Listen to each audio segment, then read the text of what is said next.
Adobe ফটোশপের আমরা আজকে 10 number ক্লাসে আছি। যারা 1 থেকে 9 পর্যন্ত দেখেন না অবশ্যই সেই পর্বগুলি দেখে নেবেন। আমরা আজকে 10 নাম্বার পর্বে শিখব আমাদের এদিক থেকে যে ব্রাশ টুলগুলি রয়েছে, যেমন প্রথমে হচ্ছে ব্রাশ টুল, তারপর পেন্সিল টুল, কালার রিপ্লেসমেন্ট টুল, মিক্সচার ব্রাশ টুল। এখান থেকে এই 4টা টুলসের কাজ আমরা আজকে শিখব। তো চলুন শুরু করে দিচ্ছি। আমরা সর্বপ্রথম হচ্ছে ব্রাশ টুলের ব্যাপারে যাব। তো দেখেন, আপনি ব্রাশ বিষয়টা তো বুঝেন, যেমন হচ্ছে যারা বিল্ডিংয়ে বা বিভিন্ন প্রকার জায়গায় যে রং করে, ঠিক এই ব্রাশ টুলটা সেই রকমই রং করার মতো একটা বিষয়। যেমন এই ব্রাশ টুলের মাধ্যমে আমরা যে কোনো ছবির ঠোঁটের মধ্যে লিপস্টিক অ্যাড করতে পারি, তারপরে হচ্ছে আমরা ফেসের মধ্যে যে কোনো একটা কালার দিয়ে সেই ছবিটাকে সুন্দর করতে পারি। তো এরকমই এই ব্রাশ টুলটার মাধ্যমে আপনি ব্রাশ করে যে কোনো জিনিসকে কিন্তু সুন্দর করে নিতে পারবেন। তবে ব্রাশ টুলের এখানে বেশ কিছু অপশন রয়েছে। যেমন এখানে যদি আপনি ক্লিক করেন, এখানে বেশ কিছু অপশন রয়েছে। প্রথমে হচ্ছে আমাদের যে মাউসের যে পয়েন্টারটা আছে, এটাকে বড় করার জন্য আপনি এখান থেকে বড় করতে পারবেন, অথবা আপনি মাউসের রাইট বাটন ক্লিক করলে এখান থেকেও বড় ছোট করতে পারবেন। ওকে, তো এবার হচ্ছে বড় ছোটর বিষয়টা বুঝলাম। এখন এখানে হচ্ছে আমি একটা জিনিস আপনাদেরকে দেখাই। আমি একটু কালারটা পরিবর্তন করে নিই। আমি এখান থেকে রেড কালারটা পরিবর্তন করে নিলাম।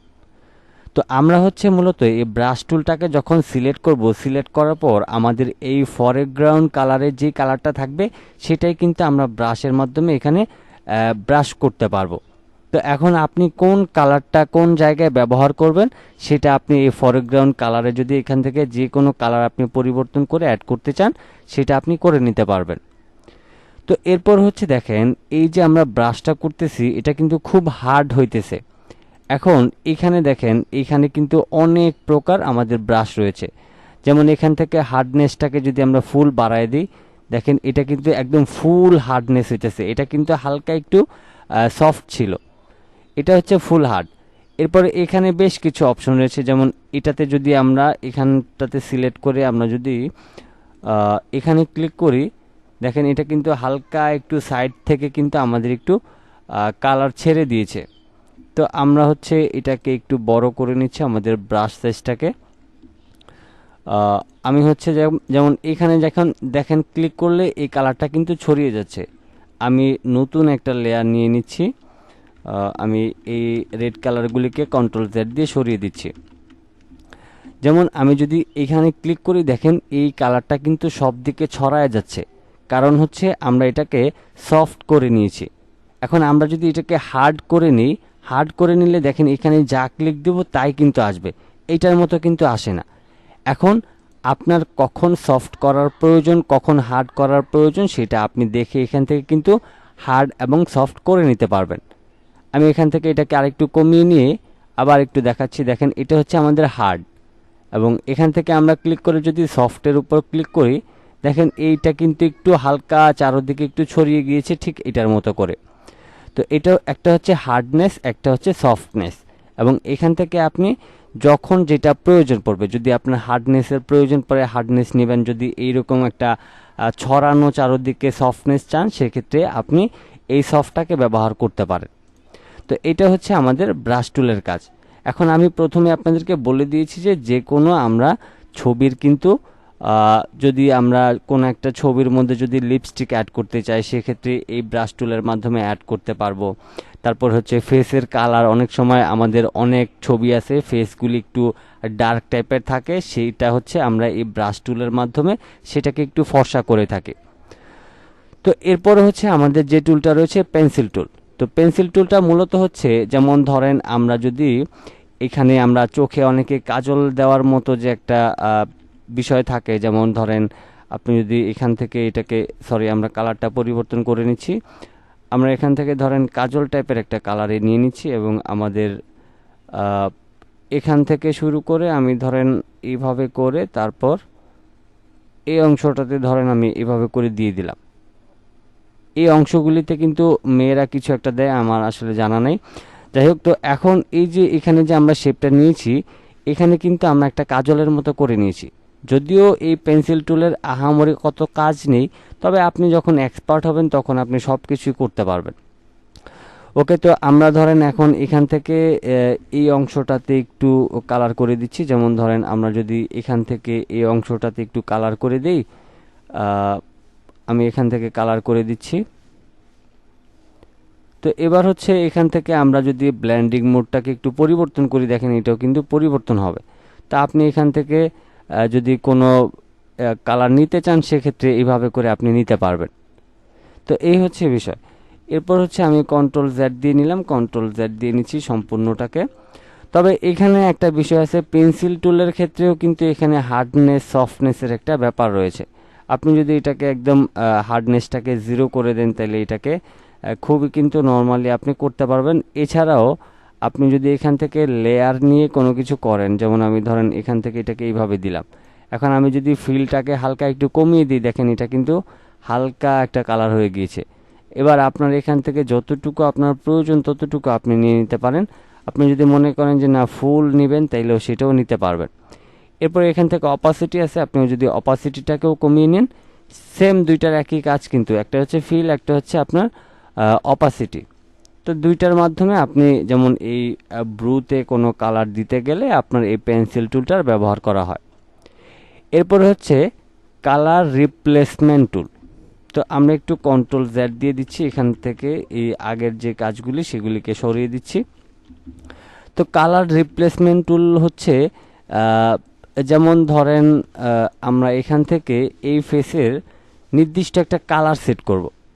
তো আমি এখান থেকে নতুন একটা লেয়ার নিয়ে নিয়েছি। এরপর হচ্ছে কালার রিপ্লেসমেন্ট টুল। এবার এখানে আমাদের যে ফরগ্রাউন্ড যে কালারটা রয়েছে এখানে আমরা ক্লিক করে আমরা ধরেন এই ফেসের সবচাইতে মানে উজ্জ্বল যে অংশটা সেই অংশটাতে ক্লিক করলাম, এই কালারটা এখানে সেট হয়ে গেল। এবার এখন হচ্ছে আমরা যদি কালার রিপ্লেসমেন্ট টুলের মাধ্যমে এভাবে করে ড্র করি তাহলে কিন্তু আমাদের এটা দিয়ে ড্র হয়ে যাবে। তবে এখানে হচ্ছে টলারেন্সের বিষয় আছে, আপনি যদি টলারেন্সটাকে ফুল করে দেন তাহলে কিন্তু আপনি বিষয়টা বুঝতে পারবেন। যেমন আমি এখান থেকে দেখেন এটাকে বাড়িয়ে দিলাম, দেন আমি টলারেন্সটাকে একটু কমিয়ে নিচ্ছি আবার। দেন আপনি এখানে যে কালারটা নিতে চাইবেন সেই কালারটাই কিন্তু এখানে অ্যাপ্লাই হবে। আমি এখান থেকে এই লেয়ারটাকে ডিলিট করে দিচ্ছি। দেখেন আমার এখান থেকে আমি যে কোনো কালার কিন্তু আমি ফেসের উপর রিপ্লেস করতে পারবো। এখন আমার যেই কালার প্রয়োজন পড়বে সেই কালারে কিন্তু আমি এখান থেকে রিপ্লেস করে নিতে পারবো। যেমন আমি এই কালারটা দিয়ে যদি আমি এই ফেসের উপর রিপ্লেস করি, দেখেন প্রত্যেকটা অংশে কিন্তু আমাদের এই কালারটাই অ্যাপ্লাই হয়ে যাবে। তো এবার হচ্ছে আপনি আপনার ফেসের মধ্যে কোন কালারটা রিপ্লেস করবেন সেটা আপনি এখান থেকে এই কালার রিপ্লেসমেন্ট টুলের মাধ্যমে করতে পারবেন। তা আমরা এখান থেকে ধরেন ফেসের কোনো একটা এই রেড অংশটা নিয়ে নিচ্ছি। এবার যদি আমি এখান থেকে এভাবে করে ড্র করি, দেখেন আমাদের এই গলার কালারটা কিন্তু আমাদের এখন মুখের মধ্যে চলে আসতেছে। তা আপনি হচ্ছে এখানে যখন যেটা কালার রিপ্লেস করতে চান সেটা আপনি এই কালার রিপ্লেসমেন্ট টুলের মাধ্যমে কিন্তু এখানে অ্যাপ্লাই করতে পারবেন। তো এখানে আপনি প্রত্যেকটা অংশে কিন্তু আপনি এভাবে করে, যেমন আমি এই অংশটাতে রিপ্লেস করে দিচ্ছি, দেখেন কত সহজে আমরা কিন্তু কালার রিপ্লেস করে ফেলতে পারতেছি। তো এইভাবে করে হচ্ছে কালার রিপ্লেস করবেন। এরপর এখান থেকে টলারেন্সটা যদি আপনি একটু বাড়িয়ে দেন তাহলে এটা একটু গাঢ় টাইপের হবে, আবার যদি টলারেন্সটাকে একটু কমিয়ে দেন তাহলে এটা একটু হালকা টাইপের হবে। তো এরকম হচ্ছে বিষয়। এরপরে হচ্ছে এখানে রয়েছে মিক্সচার ব্রাশ টুল। তো মিক্সচার ব্রাশ টুলটা দিয়ে কিন্তু আমরা অনেক কাজ করতে পারবো। এখন আমরা হচ্ছে এই ছবিটাকে ডিলিট করে দিয়ে নতুন করে সেই ছবিটাকে আমরা আবারও ওপেন করে নিচ্ছি। আমি এখান থেকে ধরেন ছবিটাকে ওপেন করে নিলাম। এখন মিক্সচার ব্রাশ টুলের কাজটা হচ্ছে যে আপনি এই যে এখানে যে পিম্পলটা দেখতেছেন এটাকে আপনি মিক্সচার করে এই ফেসের কালারের সাথে ম্যাচ করে ফেলতে পারবেন। এখন এই অংশটা পিম্পল থাকার কারণে এই অংশটা কিন্তু রেড কালারের হয়ে রয়েছে। এখন আপনি যদি এটাকে এই মিক্সচার ব্রাশ টুলের মাধ্যমে ফেসের বাকি কালারগুলি দিয়ে এটাকে মিক্সচার করে আপনি ফেসের সাথে অ্যাডজাস্ট করে দিতে চান, সেক্ষেত্রে আপনার এখান থেকে এই মিক্সচার ব্রাশ টুলটাকে ব্যবহার করতে হবে। যেমন আমার এখানে আরও বেশ কিছু অপশন আছে, আমি সেগুলি আপনাদেরকে একটু পরে দেখাই দিচ্ছি। তার আগে আমি এখান থেকে একটু কাজ করে দেখাচ্ছি। দেখেন আমি মাউসের লেফট বাটনটা এখানে ধরে জাস্ট ঘুরাইতেছি, দেখেন মাউসের লেফট বাটনটা ক্লিক করতেছি, এখানে কিন্তু আমাদের এটা মিক্সচার হয়ে যাবে। আমি একটু আপনাদেরকে ভালোভাবে মিক্সচার করেই দেখাচ্ছি এটা, তাইলে সহজে বিষয়টা ক্লিয়ার হতে পারবেন। তো এখানে হচ্ছে আপনাকে যতক্ষণ পর্যন্ত আপনার এটা মিক্সচার না হবে ততক্ষণ পর্যন্ত কিন্তু আপনাকে ক্লিক করতে হবে। যেমন আমি এখান থেকে ধরেন এভাবে করে এটাকে আমি মিক্সচার করতেছি, আমি এভাবে করে প্রত্যেকটা অংশকে মিক্সচার করে কিন্তু আমার যে দাগটা আছে সেটা সরিয়ে ফেলতে পারবো। তবে এখানে দেখতে পাচ্ছেন এটা কিন্তু অনেক বেশি ডার্ক হয়ে গিয়েছে, মানে আমাদের ফেসের কালারের সাথে মিলে নেই। তো এখানে বেশ কিছু অপশন থাকবে, যেমন এখান থেকে আপনার যেমন মিক্সচারে থাকবে 100%, এটা এরকম থাকবে, তারপরে ফ্লোতে আপনার 100% থাকতে পারে, এরকম আপনার থাকতে পারে। তো এখন এখান থেকে আপনি যে কাজটা করবেন, আপনি এখান থেকে ওয়েটে নেবেন হচ্ছে আপনার 50%, আমি 52 দিলাম, সমস্যা নাই। তারপরে হচ্ছে এখান থেকে আপনি লোডে হচ্ছে আপনি 50 রাখবেন। তারপরে এখানে মিক্সচারে হচ্ছে আপনি একটু কমিয়ে দিবেন, আপনি এখান থেকে ধরেন 70 দিয়ে নেবেন। তারপর ফ্লোটাকে আপনি একটু কমিয়ে দিবেন, ফ্লোটাকে হচ্ছে আপনি 15 করবেন, 15 করবেন। আমি এখান থেকে 15 করলাম এবং মিক্সচারটাকে আমি আরও কমিয়ে দিব। তো এখান থেকে আমি মিক্সচারটাকে 20 এরকম করে রাখলে মেবি ভালো হয়, আমি এখান থেকে 20 করে রাখলাম। তো এই যে সেটিংসগুলি আছে এগুলি অবশ্যই সেটিংসগুলি করে নেবেন। এবার আমি অন্য একটা অংশ দেখাই, যেমন ধরেন এই যে এই ফেসের এই অংশটা দেখেন, এটা কিন্তু আমাদের হালকা একটু রেড কালার রয়েছে। এখন আমি যদি মাউসের লেফট বাটনটা এখানে ক্লিক করি, দেখেন এইটা কিন্তু আবার প্রপারলি মিলে গিয়েছে। কারণটা হচ্ছে আমাদের আগের যে অংশটা রয়েছে এটা কিন্তু দেখেন অনেকটা ডার্ক হয়ে গিয়েছে। এখন আমরা এই পাশেরটা যখন করে নিলাম তখন কিন্তু এটা আমাদের সঠিকভাবে মিক্সচার হয়ে যাচ্ছে। কারণটা হচ্ছে আমাদের এইদিকে যে সেটিংসটা ছিল সেই সেটিংস যদি আমরা সঠিকভাবে না করি তাহলে কিন্তু আমাদের মিক্সচারটা ঠিকঠাক মতো হবে না এবং আমাদের ফেসের অংশটা কিন্তু ডার্ক হয়ে যাবে। এজন্য আপনাদেরকে একদমই যে এই সংখ্যাগুলি দিয়ে অ্যাপ্লাই করতে বলতেছি ঠিক এরকম না, আপনি এখানে এক্সপেরিমেন্ট করবেন যে আসলে এখানে কোথায় কত দিলে কত হবে বা কত থাকবে বা কতটা সুন্দর হবে সেটা কিন্তু আপনি নিজে থেকে বুঝতে পারবেন। তো যদিও এখান থেকে মিক্সচারটা করার পরে আপনি এখান থেকে হচ্ছে যে কাজটা করবেন, আপনি লেভেলটাকে বাড়িয়ে নিয়ে আপনার ছবিটাকে যদিও সৌন্দর্য বাড়িয়ে নিতে পারবেন, তারপর আপনি একটু ন্যাচারাল টাইপের করার চেষ্টা করবেন। যেমন এখানে আরেকটা বিষয়ে গুরুত্বপূর্ণ খুবই, আমি ধরেন অল্টার ধরে এই জায়গাটার স্ক্রিনশট নিলাম, এবার এখান থেকে আমি এটাকে ঘষে দিলাম, দেখেন এটার সাথে কিন্তু এটা ম্যাচ হয়ে গিয়েছে। পরবর্তীতে প্রয়োজনে আপনি আবারও অল্টার ধরে আপনি এখানে ক্লিক করে আপনি এটাকে মিক্সচার করে নেবেন। দেখেন এই অংশটা কিন্তু মিক্সচার হয়ে গেছে। এরপর ধরেন আমি জুম করে এই অংশটা দিয়ে এই অংশটাকে মিক্সচার করে নিব। এখানে আমি আরেকটা বিষয় আপনাদের সাথে শেয়ার করব, যেমন দেখেন এই অংশটা কিন্তু এই অংশটার সাথে ম্যাচ হয়ে গিয়েছে।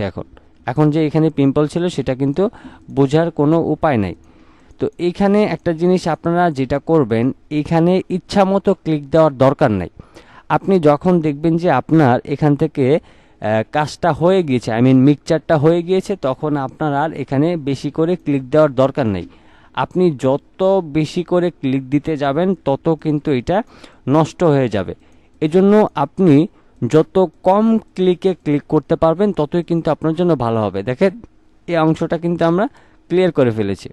এরপর আমরা ধরেন এখান থেকে ক্লিক করব, জাস্ট মাউসের লেফট বাটনটা ক্লিক করবেন। এরপর আপনি অল্টার ধরে এই কালারটাকে নিয়ে আবার এখানে মাউসের লেফট বাটনটা ক্লিক করবেন, এখানে কিন্তু এটা মিক্সচার হয়ে যাবে। এখানে ফেসের মধ্যে যে কালার আছে প্রত্যেকটা অংশ নিয়ে আমাদের এই অংশটা কিন্তু মিক্সচার হয়ে যাবে। তো এইগুলি হচ্ছে আমাদের বেসিক পর্ব ওয়াইজ ভিডিও। এখন এগুলি দিয়ে কিভাবে কাজ করে, আমরা এই মিক্সচার ব্রাশ টুলগুলি দিয়ে কিভাবে করতে পারবো, প্রত্যেকটা বিষয় নিয়ে কিন্তু আমরা অবশ্যই পরবর্তীতে ভিডিও বানাবো। আমরা এখন যে কাজটা করতেছি, আমরা ফটোশপে সকল টুলগুলি শিখে রাখতেছি যাতে পরবর্তীতে আমরা সব কয়টা জিনিস সহজে বুঝতে পারি যে এই টুলস দিয়ে এটা করে। কিন্তু টুকটাক যে সমস্যাগুলি আছে সেইগুলি নিয়ে অবশ্যই পরবর্তীতে ভিডিও আসবে। আজকের মতো এই পর্যন্তই ছিল। পরবর্তী ভিডিও দেখার জন্য অবশ্যই চ্যানেলটিকে সাবস্ক্রাইব করে রাখবেন।